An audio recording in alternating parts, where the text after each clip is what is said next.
I'm here. I'm gonna do a little unboxing for this lens that I bought. It's the Tokina 11-20mm lens. I was really interested in it because I'm shooting right now on the Panasonic GH5. I'm shooting on a Canon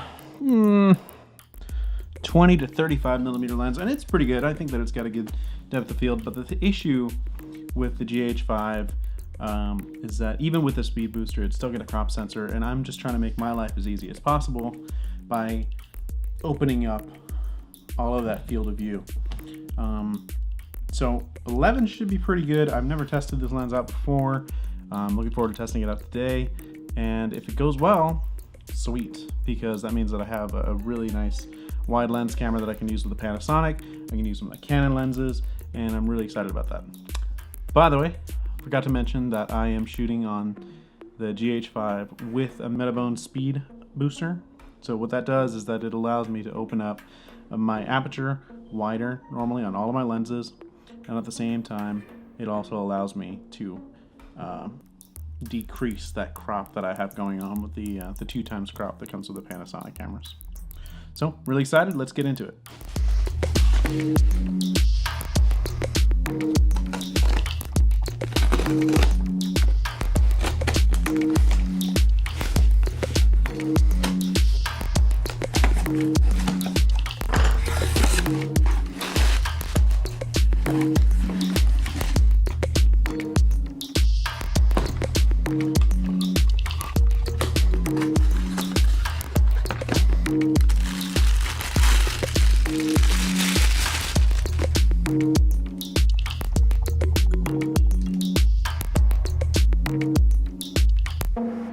Okay, so right off the bat, this lens is gigantic. It's way bigger than I thought it was going to be, so I'm really excited to try that on.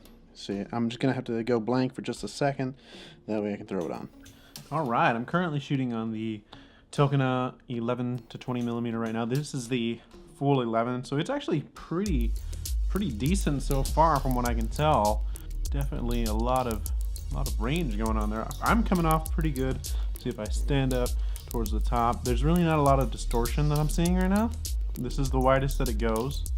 Now, it is not a true 11mm. That's one thing that you got to take into account. On the Panasonic with the Speedbooster, it comes out, I think I'm like closer to like 18mm or something like that. It doesn't work on a full frame camera. It'll apparently get really messed up on the edges. But on this one, it looks good. It looks really good, and 18 is still really wide, and that's like perfect for what I'm looking for right now. Let me take a better look at this thing. Pick it up, travel with it.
The one thing that I thought was a little weird right off the bat was that it doesn't manual focus. It says it has manual focus, but I haven't been able to mess with that at all. So I don't know if that's one of the things that only works if you plug it up to a Canon camera or what. But I'm digging this so far. Okay, update. I actually did find out the next day how to use the manual focus. It doesn't have a normal button. I think like most lenses or whatever that you have, they come with this little thing that says, you know, autofocus, manual focus, and then you just click it. So whatever. This one does not have that, and so I was having problems figuring it out. I looked up a video because I don't like reading manuals. But I figured it out, and just for future references so that everyone's aware, to shift from autofocus to manual focus, you just pull down on this like little grip thing, little dial, little turn dial. You just pull it down. That aside, this lens hood, when it's first put on, it's kind of put on in a reverse way. It's put on like this. It's put on like this instead of like how you would normally have it for that. I couldn't get this off. I actually had my cousin come in and help me, and I think that's a little weird. Like, I mean, maybe I could have done it, but I was kind of afraid to mess it up. I'm not one of those people that like really likes to wrestle with stuff and isn't afraid to break something. I'm totally afraid all the time, 100%. But he was able to get it off. He kind of jerked it off. That sounds crazy. But either way, it's I'm digging it so far. I think it's a great lens, and I'm really excited to be using it, especially low light. I mean, like, it's kind of like late afternoon right now, and I've got maybe 2 lights going, and they're not like anything fancy. I have the ring light behind me, and I'm sure that it would look great with that. But overall, really cool lens, really nice, but it is super fast, and I'm really looking forward to taking it out and trying it at night with the speed booster in slow motion. I like it. I like it a lot. I would say that for the money, this lens is definitely worth it.